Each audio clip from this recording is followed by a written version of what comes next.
우리 학교를 계속 기도해 주시고 후원해 주시고 때로는 와서 설교도 해 주시고 우리 최 목사님과 여러분 교회 이제 총장으로서 대단한 감사의 말씀을 드립니다. 제가 한 3년 전에 오고 또 오고 그동안 몇 차례 왔던 것 같은데 총장으로서는 처음 왔으니까 학교를 대표해서 감사의 말씀을 진심으로 드립니다.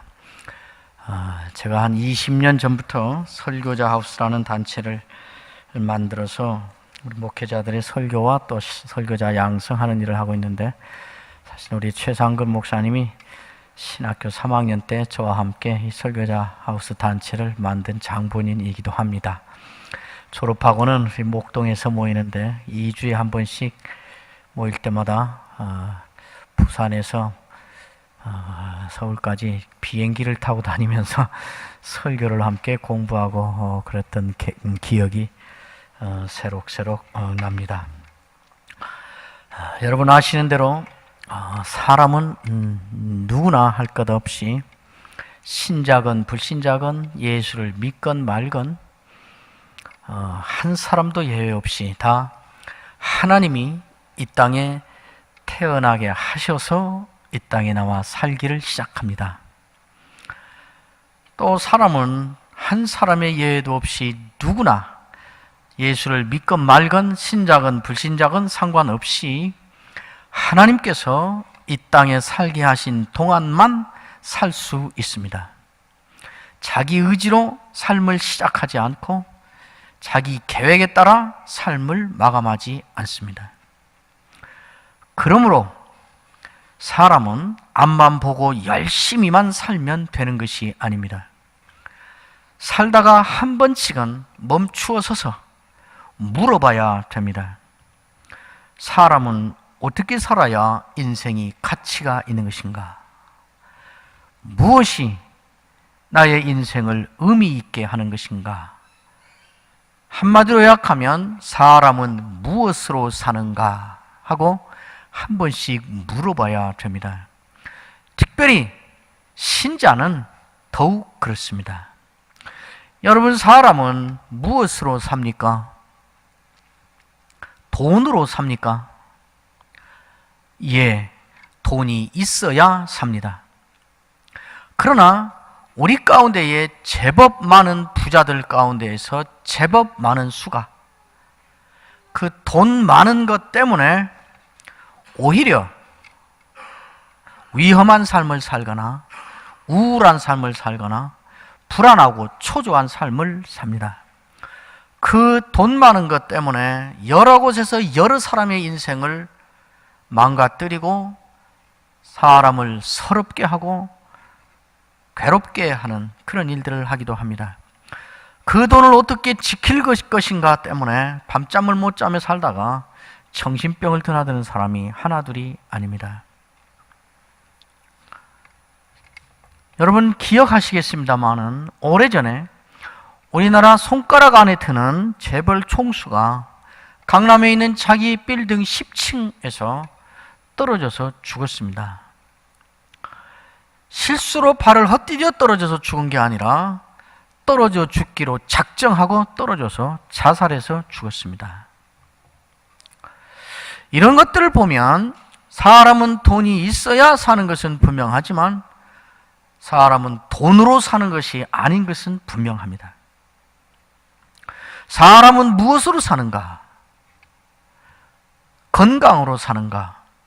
예, 건강이 있어야 살 수 있습니다. 그러나 우리 가운데에 그 건장한 체구와 그 넘치는 힘과 건강으로 못된 짓을 실컷 하고 이리저리 숨어 다니고 쫓겨 다니느라고 인생을 허비하고 있는 사람들이 있습니다. 그 건강한 몸으로 그러나 마음이 영이 피폐해져서 우울증을 앓고 불면증을 앓면서 인생을 보내고 있는 사람이 하나둘이 아닙니다. 여러분 기억하실 것입니다. 수년 전에 온 국민이 아는 야구 선수 출신의 건강한 젊은 사람이 자기 차에 연탄불을 펴놓고 자살해서 죽었습니다. 그런가 하면 태어날 때부터 뇌성마비를 가지고 태어나서 자기가 하고 싶은 말 한 단어를 하기 위해서 30초 이상, 때로는 1분 가까이 몸의 모든 몸을 쥐어 틀고 얼굴의 모든 근육을 쥐어 짜고 틀면서 입술을 벌벌 떨면서 30초 이상 1분 가까이가 지낸 다음에야 비로소 자기가 하고 싶은 말 한마디를 사랑해요, 이 한마디를 하는 사람이 있습니다. 그 사람은 감사와 찬송의 시를 평생 지으며 그렇게 살았습니다. 오래전에 아마 여러분들도 그 사람이 지은 복음송들을 엄청나게 불러댔을 것입니다. 이런 모습들을 보면 건강이 중요하긴 하지만은, 그러나 사람이 건강으로 사는 것은 아닌 것이 분명해 보입니다. 사람은 무엇으로 사는가? 권력으로 삽니까? 지난 수년 동안 이 나라의 모든 권력을 한 손에 갖고 생각만 하면 실천할 수 있고 말만 하면 이루어지는 그 권력을 갖고 살아온 몇몇 사람이 지금 세계인이 다 보는 앞에서, 또 온 국민이 보는 앞에서 얼마나 처참하게 몰락하고 비참하고 불행한 하루하루를 사는가를 대한민국 전 국민이 매일매일 보고 있습니다. 사람은 권력으로 살지 않습니다. 사람은 명예로 사는가? 사람은 명예로 살지 않습니다. 쌓아놓은 업적으로 살지 않습니다. 사람은 무엇으로 사는가? 사람은 하나님의 은혜로 삽니다.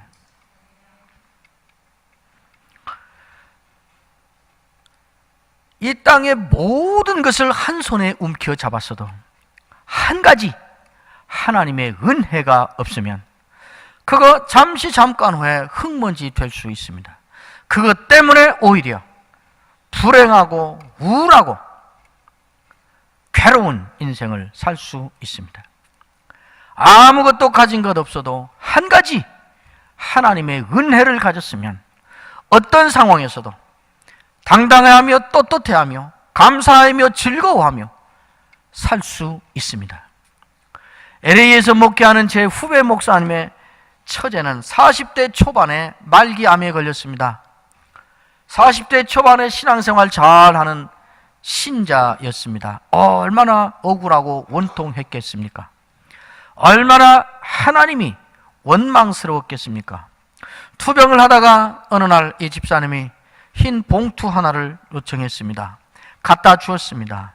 그 봉투에 뭐라고 쓰고 꽤 되는 액수의 돈을 봉투에 넣어서 맡겼습니다. 그리고 일주일 후에 죽었습니다.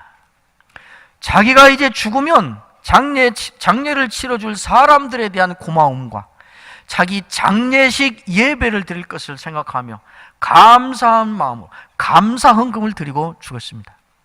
에라, 어차피 못 살고 죽을 것 같은데 까짓것 어차피 죽을 거야, 멋진 폼이나 한번 잡아보고 죽자, 그래서 그런 거 아닙니다. 사람은 죽음이 닥쳐왔구나 하는 순간 절대로 그런 생각을 의도적으로 할 수 없습니다. 그러면 그가 감사헌금 내면서 자포자기하고 우울해하고 괴로워하고 원망하며 하늘 품고 그랬는가? 평안함으로 웃으며 감사하며 그랬습니다. 어떻게 이럴 수 있을까? 그 사람이 그렇게나 마음이 너그럽고 그렇게나 인격이 고매해서 그랬는가? 그렇지 않습니다. 그렇게 할 수 있었던 이유는 한 가지입니다. 죽음이 닥쳐오는 40대 초반의 철철 끓는 젊은 나이에 감사함으로 평안함으로 헌금을 드리며 죽음을 맞이할 수 있었던 이유는 하나뿐입니다. 하나님의 은혜가 임한 것입니다. 하나님의 은혜를 받으면 어떤 상황이 있든지 살 수 있습니다. 그러므로 사람이 가장 긴급하게, 가장 간절하게, 가장 최우선적으로 구해야 될 것은 돈이 아닙니다. 건강이 아닙니다. 권력이 아니고 명예가 아니고 업적이 아닙니다. 사람이 사는 동안 가장 긴급하게, 가장 간절하게, 가장 최우선으로 구해야 될 것은 하나님의 은혜입니다. 사도 바울은 이 사실을 잘 알고 있었습니다. 사도 바울은 예수를 믿는 사람이 아니었습니다. 사도 바울은 예수와 정반대 대척점에 서 있는 사람이었습니다. 예수를 안 믿을 뿐만 아니라 예수 믿는 종족들을 땅에서 종자를 다 없애버려야 된다고 확신하고 그 일을 위해서 나는 인생을 바치겠다고 나선 그런 사람이었습니다. 스데반이 죽을 때 저런 놈은 죽어야 된다고 찬성을 앞장서서 던졌던 사람이었습니다. 어느 날 이 사람이 역시 권력자로부터 위임서를 받아서, 권한을 받아서 예수 믿는 사람들을 체포해오고 교회를 멸절시키려는 열정을 갖고 길을 가고 있었습니다. 그 길을 가던 그 길바닥에서 그를 찾아오신 부활하신 예수님을 만났습니다. 그 순간부터 이 사람은 인생이 뒤집어졌습니다. 지금까지는 예수 믿는 사람, 신앙인들을 잡아 죽이는 일을 위하여 인생을 걸었던 사람이 이제는 예수를 전하기 위하여 죽음 당하는 증인으로서 길을 가기 시작했습니다. 가는 곳마다 복음을 전하고 가는 곳마다 예수를 전했습니다. 그런데 이 사람에게는 치명적인 약점이 있었습니다. 보통 인간으로 사는 데 있어서도 약점이요, 더구나 복음을 전하는 사역자로 사는 데 있어서는 치명적인 거리낌이 되는 장애를 가지고 있었습니다. 이것을 가리켜 이 사람은 내게 육신의 가시가 있다, 그렇게 말했습니다. 그 육신의 가시가 있다는 말하고 바로 이어서 하는 말은 사단이 내게 준 사자라 그랬습니다. 마귀 사탄이 그에게 그것을 줬다는 말이 아니라 사단이 내게 준 사자라는 말 밖에는 이것을 달리 표현할 길이 없을 만큼 지독한 것이었다는 말입니다. 그게 무엇이었는지 우리는 알 수 없습니다. 어떤 학자들은 그것이 어쩌면 바울이 끌어안고 살아야 했던 간질병이었을 것이다, 이렇게 말하는 사람도 있고, 어떤 사람은 그게 안질병이었을 것이다 하는 사람도 있고, 어쨌든 모르겠으나 질자 돌림이에요. 하여튼 그러나 구체적으로 무엇이었는가는 모르지만은 분명한 것은 이것이 이 사람이 육체의 가시, 장미나무에 가시가 있듯이 한 번씩 왔다 갔다 하는 게 아니라 아예 몸에 붙어 있는 것이라고 말할 만큼 아픈 것이었다는 것입니다. 여러분, 정신적인 고통과 육체적인 고통은 무엇이 더 견디기 힘들까요? 정신적인 고통이라고 해야 고상해 보일 것 같죠? 사실은 육체에 붙어 있는 가시가 훨씬 더 견디기 힘듭니다. 이건 그냥 자극으로 거기 있어서 내가 무슨 짓을 하건 거기 있는 거니까요. 정신적인 고통은 어디에 몰입하든지 달려가든지 잠들든지 그 순간에는 그거 잊을 수 있습니다. 육체의 고통은 그냥 거기 붙어 있는 것입니다. 사는데도 이것은 장애가 됩니다. 더구나 말씀을 전하고 복음을 전하고 그리스도의 영광을 선포하는 사역자로서 사는 데는 치명적인 장애물입니다. 한번 생각을 해보세요. 복음을 전하고 예수가 부활입니다, 말씀이 영광입니다, 예수를 믿으면 능력을 얻습니다, 힘을 얻습니다, 복된 것입니다, 영광, 그만하는데 갑자기 쓰러져서 온몸을 쥐어 틀고 입에는 거품을 물고 바둥거리는 모습을 생각해 보세요. 거기에 있던 수많은 사람들이 어떻게 하겠습니까? 그런 예수 너나 믿어라 그러고 다 가지 않겠어요? 사역을 하는데도 치명적인 장애가 되는 것이었습니다. 어느 날 사도 바울이 작정을 합니다. 내가 이 문제를 하나님께 아뢰서 해결해야겠다. 내가 그리스도의 사역을 하는데도 이건 장애물이 되니까, 이것이 없어야 사역을 더 효과적으로 잘할 거니까, 그리고 하나님께 구했습니다. 제가 지금 고린도후서 12장의 이야기를 하고 있는 것입니다.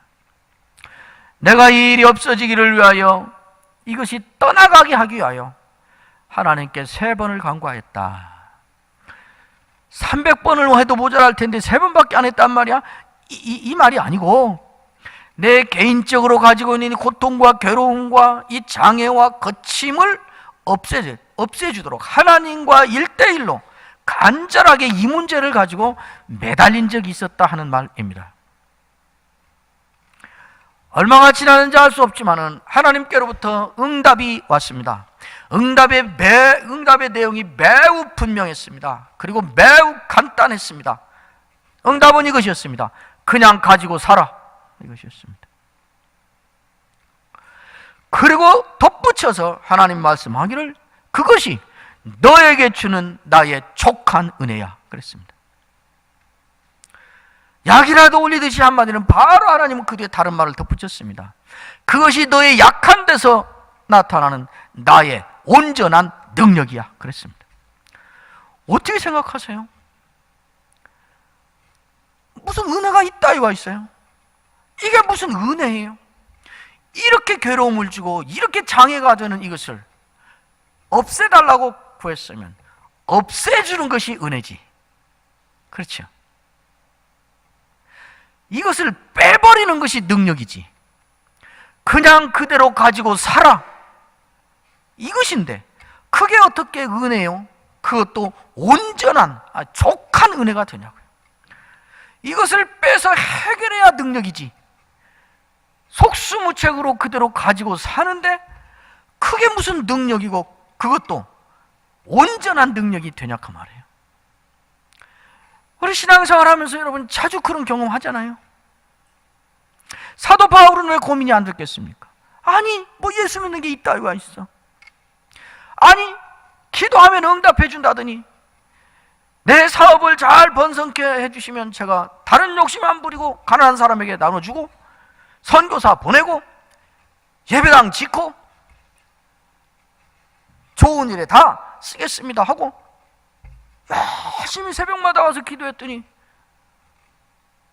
15년의 응답이 왔는데 회사가 부도가 났어요. 아니 내가 나 잘 먹고 잘 살지? 내가 이 돈 모았을 때 자식 주려고 그랬어? 뭐 예수 믿는 게 있다가 있어? 이게 무슨 은혜야? 더구나 그걸 놓고 족한 은혜라 그러면 어이가 없지 않겠어요? 너 그렇게 부도 났는데도 여전히 사는 것이 내가 너에게 주는 온전한 능력이야 그러면 아니 뭐 이런 구라가 있어? 뭐 하나님이 뭐 이래? 이런 하나님 계속 믿어야 돼? 아니 이런 교회 계속 다녀야 돼? 열심히 와서 봉사하고 열심히 했더니 돌아오는 것은 저 집사 권사만 믿는가 봐. 열심히 봉사하고 회사도 안 가고 충성했더니 저 집사 장로하고 싶은가 봐. 지금부터 투자하나 봐. 아 이따 이 소리 들리면 내가 돈 받냐? 내가 이런 교회 왜 다녀? 그러지 않겠어요? 그 가시, 그 사단의 사자, 그것 때문에 그렇게 쪽팔리는 것, 그것 때문에 그렇게 갈 길 막히는 것, 그것 때문에 그렇게 괴로운 것, 그냥 갖고 살아. 이것이 내가 너에게 주는 은혜, 족한 은혜야. 그것이 내가 너에게서 나타내는 능력, 그것도 온전한 능력이야. 뭐 이런 법이 있냐 말이죠. 사도 바울이 얼마나 고민이 됐겠어요? 얼마나 상처가 됐겠어요? 내가 일을 계속해야 돼? 내가 뭐 선교사회 가로 돌아다녀서 내가 돈 벌어? 내가 텐트 지어서 내가 돈 벌어서 내 돈으로 하는 것인데 이것도 못 들어줘? 그러지 않겠어요? 고민을 했을 것이 분명합니다. 본문에는 그 고민했다는 게 기록되어 있지 않지만 기록할 필요가 없는 것이 사람이면 누구나 그렇게 뻔히 아니까 고민하는 가운데 사도 바울이 답을 얻어갑니다. 만약 이런 일이 내가 처한 이런 현실 같은 것이 다른 사람에게 임했다면 어떨까?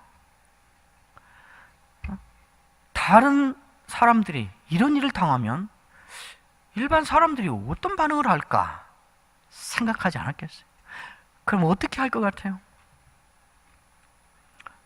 제가 아까 한 말 그대로 하겠지요.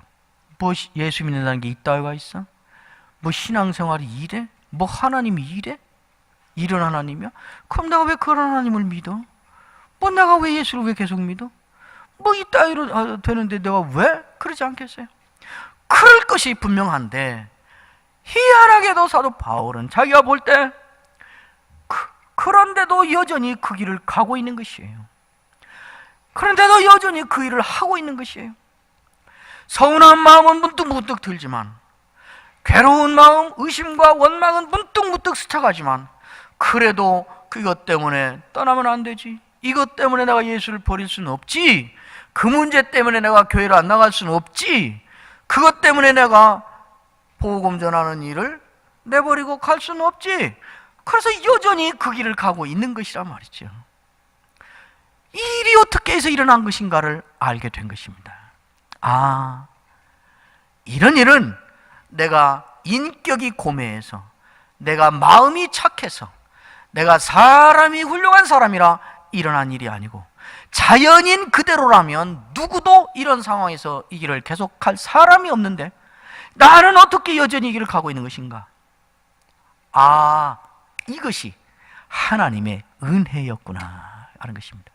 하나님이 은혜를 주지 않았으면, 내가 하나님께 은혜를 받지 않았으면 누구도 이 길을 갈 수 없는데, 하나님의 은혜가 내게 임하여 그냥 그대로 가지고 살아 하는 현장인데도 여전히 그걸 끌어안고 신음하며 넘어지고 자빠지며 여전히 이 길을 가고 있는 거구나. 이 일이 하나님이 내게 은혜 주셔서 된 일이구나. 이거를 빼버리는 것이 능력이겠지만, 그러나 그것에 모두가 져서 이것이, 이 장애물이 승리할 수밖에 없는 상황인데 여전히 이 장애물에 안 지지 않고 그 상황에서도 여전히 이 길을 가는 것, 그것이 이것보다 더 센 능력이구나. 하나님이 내게 능력을 주셔서 되는 것이구나. 사도 바울은 그런 깨달음에 이르게 된 것입니다. 사도 바울이 이런 과정을 거쳐 이런 결론에 이르렀다는 것이 분명한 것이, 사도 바울은 이 말을 하면서 그래서 결론을 그렇게 내립니다. 고린도후서 12장 8절부터 보면 이렇게 합니다. 이것이 내게서 떠나가게 하기 위하여 내가 3번 주께 간구하였더니, 9절, 나에게 이르시기를 내 은혜가 내게 족하도다. 이는 내 능력이 약한 데서 온전하여짐이라 하신지라. 아까 그 말이잖아요.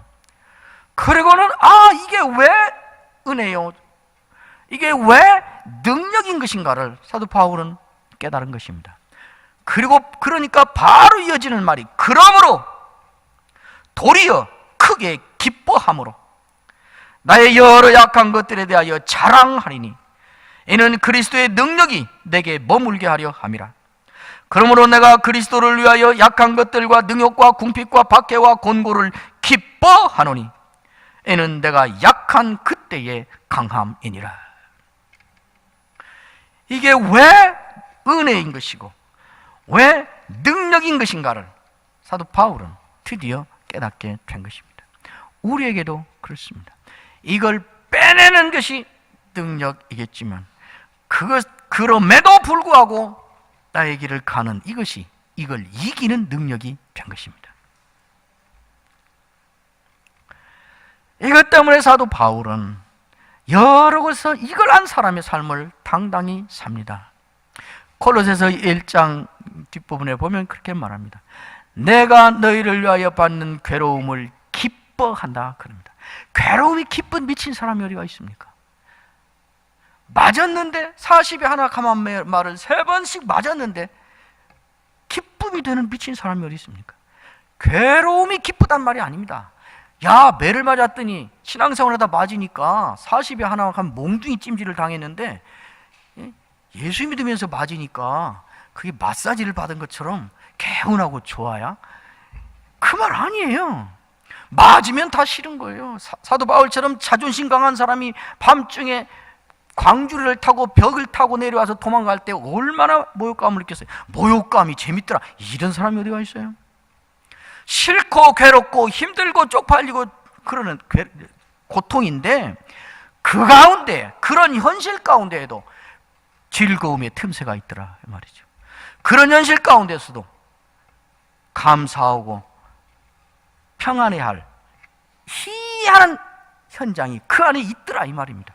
어떻게 그것이 가능한가? 하나님의 은혜가 임하면 그것이 된다는 것을 아는 것입니다. 그리고 그것이 능력이라는 것을 안 것입니다.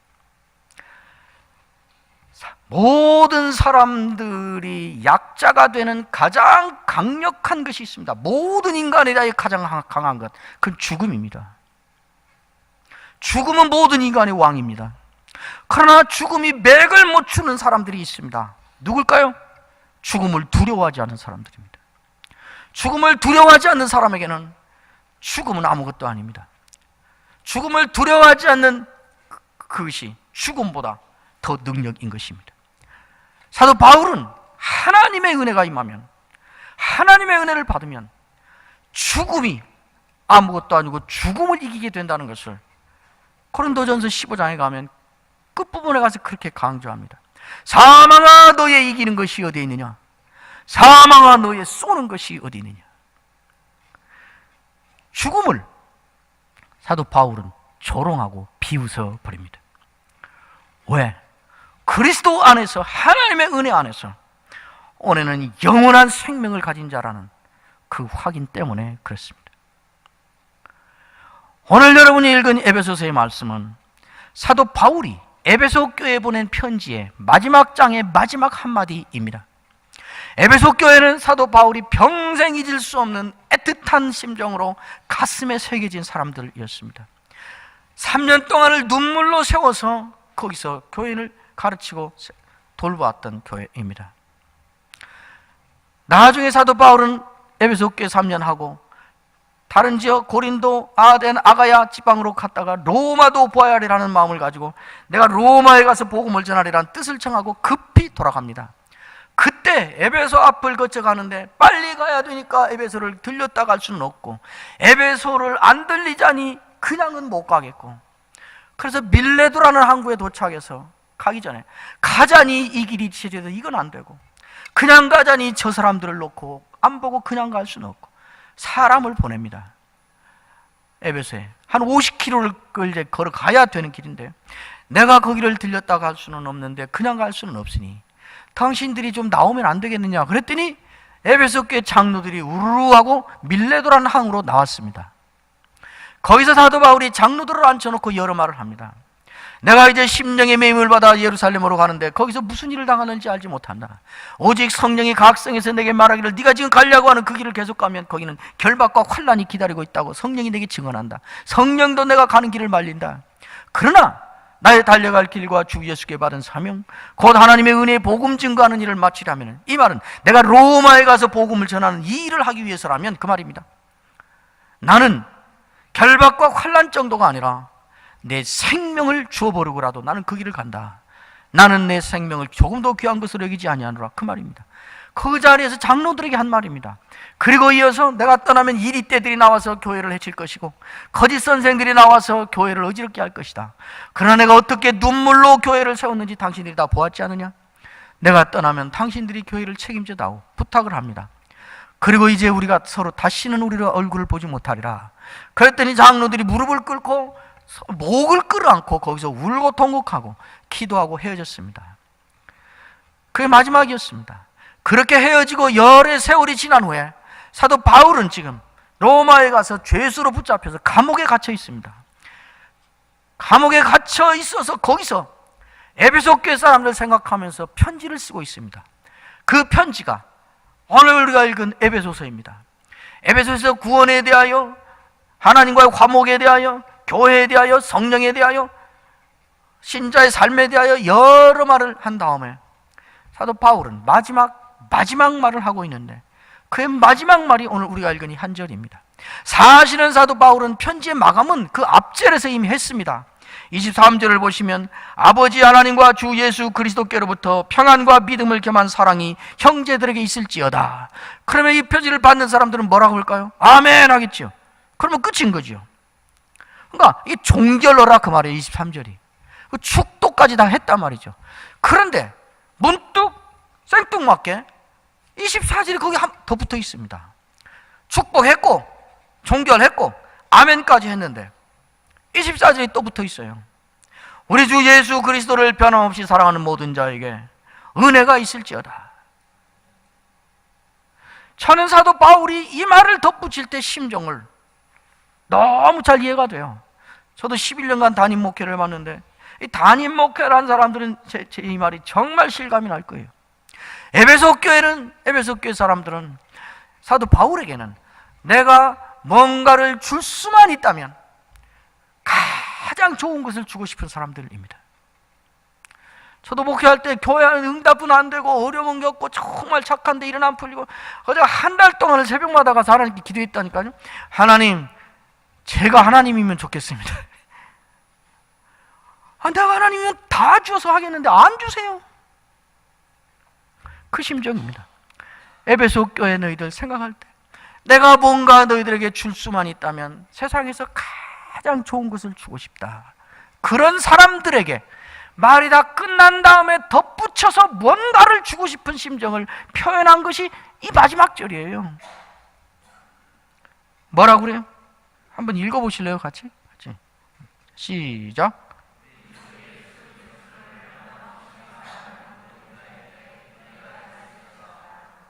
말이 좀 길지요. 그리고 뭐 복잡하지요. 우리 주 예수 그리스도를 변함없이 사랑하는 모든 자에게 은혜가 있을지어다. 이 말을 정말 핵심이 되는 말 한마디로 딱 줄이면 무슨 말일까요? 그래도 제가 여러분 저 담임 목사님의 선생님인데 그래도 서로 우리 말은 이렇게 서로 하고 삽시다. 그래? 한마디로 하면 핵심이 뭐예요? 은혜가 있으라 이 말이잖아요. 은혜가 있으라. 그 앞에 괄호에 들어갈 다른 말을 한마디 더 넣으면 무슨 은혜가 있으라는 거예요? 하나님의 은혜가 있으라 이 말이에요. 결국 마지막 덧붙여서 하는 사도 바울의 에베소 교인들을 향한 최후의 말은 하나님의 은혜가 있으라 이것입니다. 왜 이렇게 할까요? 사도 바울은 알고 있습니다. 사람은 무엇으로 사는가? 사람은 하나님의 은혜로 산다. 교회는 무엇이 있어야 사는가? 아무리 이리 때가 나타나서 난리를 쳐도, 아무리 거짓 선생이 와서 혼란을 일으켜도 하나님의 은혜가 있으면 산다. 그래서 하나님의 은혜가 있으라고 다시 한번 마지막 축복을 하는 것입니다. 사람은 무엇으로 사는가? 하나님의 은혜로 삽니다. 그리고 바로 이어서 이 짧은 한마디 안에 사도 바울은 하나님의 은혜는 누구에게 임하는가? 하나님의 은혜는 어디로 임하는가를 세 가지로 분명히 밝혀놓고 있습니다. 첫째, 우리 주 예수. 예수를 주라고 고백하는 사람, 예수를 주라고 인정하는 사람, 그 사람에게 그렇게 사는 거기에 하나님의 은혜가 임한다고 말하고 있습니다. 예수님이 나의 주인이시다. 예수가 내 인생의 주인이시다. 예수가 내 모든 것의 주인이시다 라고 고백하는 것이 중요합니다. 그 사람에게 하나님의 은혜가 임합니다. 뿐만 아니라 예수가 내 인생의 주인인 것을 인정하고 믿는 삶을 사는 것입니다. 내가 일을 하면 내 재산은 어떻게 돼? 내가 일을 하면 내 자존심은 어떻게 돼? 내가 일을 하면 내 주장이 관철돼? 내가 포기해? 내가 낮아져? 높아져? 내가 이렇게 하면 내 입장은 어떻게 돼? 언제나 내가 나 이렇게 살던 사람이 이런 경우에 예수님이라면 이런 경우에 어떻게 말할까? 예수님은 이런 때에 좋아할까 싫어할까? 예수님이라면 이런 때 어떻게 처신할까? 예수님이라면 이런 때 나서서 말을 할까? 아니면 참고 가만히 있을까? 언제나 예수님을 기준으로 중요한 일들을 판단하고 결정하고 이렇게 하는 것을 예수를 주라고 고백하고 인정하고 사는 것이라고 말합니다. 이렇게 사는 사람에게, 그렇게 사는 삶의 현장에 이 하나님의 은혜가 임하는 것입니다. 두 번째 말합니다.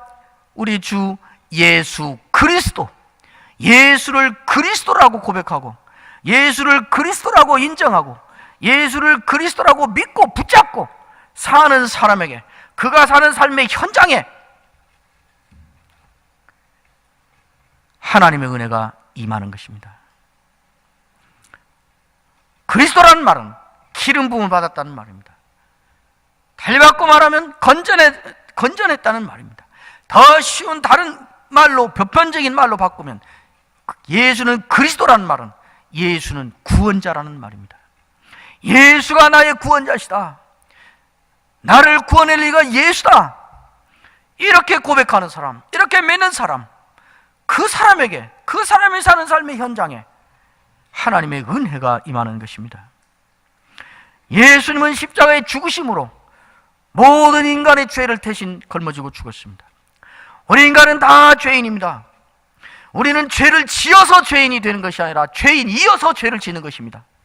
죄인으로 태어나는 것입니다. 인간은 선한 인간으로 살다가 어때 이런 죄 저런 죄 지어서 지은 죄가 쌓여서 드디어 죄인이 되는 것이 아니고, 우리는 본성이 죄인이어서 죄를 만들어내는 것입니다. 그러므로 우리의 죄를 스스로 해결할 능력이었습니다. 빚을 잔뜩 걸머지고 있는 사람이 어떻게 남의 빚을 해결해줘요?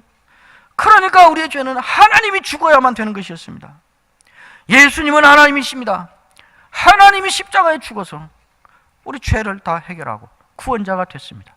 이걸 믿고 고백하는 것입니다. 그러나 예수님이 우리의 구원자라는 말은 십자가의 과거에 죽어서 그걸 믿으면 우리를 구원해냈고, 지금은 예수님은 승천해서 하늘에 가 계시고, 우리는 여기서 십자가 예수를 영접하고 구원받은 사람으로 나름대로 열심히 신앙생활로 잘 살다가 어느 날 때가 되면 예수님과 우리가 다시 드디어 재회하는, 이런 건 아닙니다. 예수님은 우리를 과거의 사건으로 구원해 놓으셨을 뿐만 아니라 지금도 현재적으로 우리의 구원자이십니다. 그러니까 우리가 예수 믿고 살다가도 죄 지을 수 있습니다. 타락할 수 있습니다. 범죄할 수 있습니다. 실수할 수 있습니다. 그러면 그때 내가 잘못해서 그랬으니까 내 책임이니까, 내 잘못했으니까 내가 감당을 잘 하고, 그래서 잘 책임 감당해서 정리하고 그 다음에 새롭게 신앙생활 이제 새 출발할 것이다, 이런 법은 없습니다. 이렇게 할 수 있는 인간은 하나도 없습니다. 내가 다시 타락하고 범죄하고 실수하고 악을 행하고 그래서 떨어진 현장에서도 예수님이 지금도 나를 구원해 주시는 구원자시다라고 믿고 예수님에게 달려가는 것입니다. 이거를 예수를 구원자로 믿는 것이라 그럽니다. 아픔의 현장에서, 상처의 현장에서, 고통의 현장에서, 인간관계가 망가진 곳에서, 병든 육신의 현장에서 여전히 우리를 거기로부터 건져내는 분은 예수 그리스도시다. 예수는 구원자시다.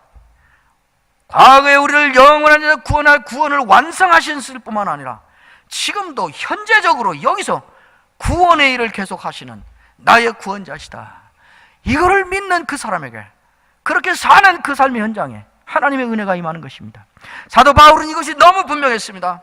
로마에 보내는, 로마교에 보내는 로마서 편지 로마서에서는 로마서 8장 34절에 가면 이 말을 너무 분명하게 이야기합니다. 누가 정죄하리요? 죽으실 뿐만 아니라 다시 살아나신 이는 그리스도 예수시니 그는 하나님 우편에 계신 자요. 거기까지죠. 그리고 바로 다음 말을 붙였습니다. 우리를 위하여 간구하시는 자시니라. 십자가에 죽으시고 우리를 구원하시고 승천하여 하나님 우편에 계시는 구원자일 뿐만 아니라 지금도 우리를 위하여 간구하시는 자라. 현재적인 구원자시다 말씀입니다.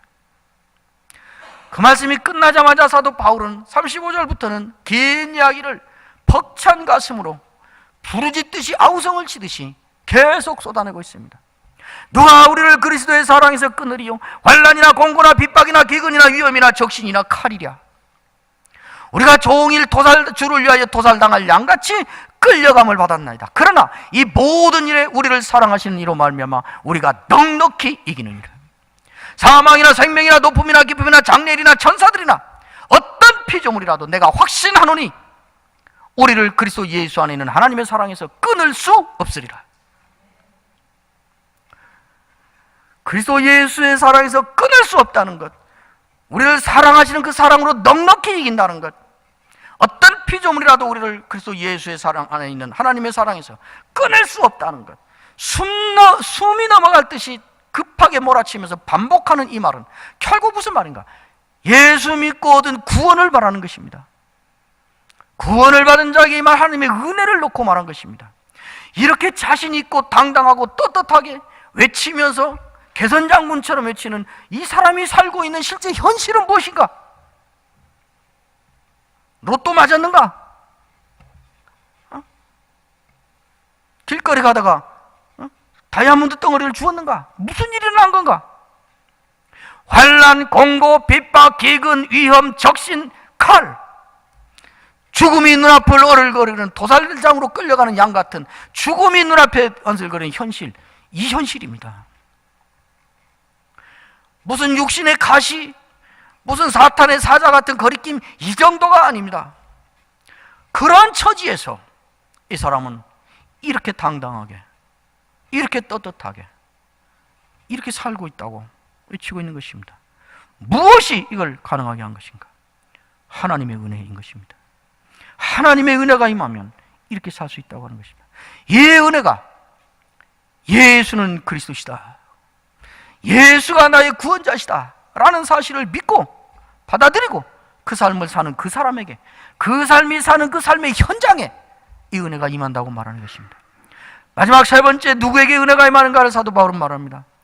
이를 나의 주인이시요 나의 구원자이신 이 예수, 주 예수 그리스도를 변함없이 사랑하는 사람. 여기 예수 그리스도를 변함없이 사랑한다는 말은 정말 기가 막힌 말입니다. 나를 또라고 한 번 더 부르면 그때 말하려고요. 어쨌든 우리 주 예수 그리스도를 사랑하는 사람, 변함없이 사랑하는, 변함없이 사랑한다는 말은 기계적인 말을 하는 것이 아닙니다. 어떤 일이 벌어져도 그냥 아무 불평 원망 없이 척척 사랑하는 사람, 그건 불가능합니다. 그걸 말하는 것이 아닙니다. 어쨌든 예수가 나의 주인이시다, 예수가 나의 구원자이시다, 나는 그 예수를 사랑하며 살 것이다 라고 사는 그 사람에게, 그렇게 하는 모든 자에게, 그랬잖아요, 하나님의 은혜가 임하는 것입니다. 사람은 무엇으로 사는가? 여러분, 제가 지금 한 5, 6분을 계속 지금 이 얘기만 했습니다. 그죠? 이 정도 됐으면 아무리 무뚝뚝한 부산 분들이라 해도 한 번쯤은 여러분이 대답을 해줘도 되잖아요? 사람은 무엇으로 사는가? 사람은 하나님의 은혜로 삽니다. 오늘 혹시 예수를 영접한 적이 없지만 억지로든지 어떻게든지, 아까 최 목사님 말씀한 것이 정확한 성경의 진리입니다. 외형은 체면 때문에 왔고, 외형은 귀찮아서 왔고, 외형은 고마워서, 어떤 이유로 왔든지 그 일이 일어나게 하신 이는 하나님입니다.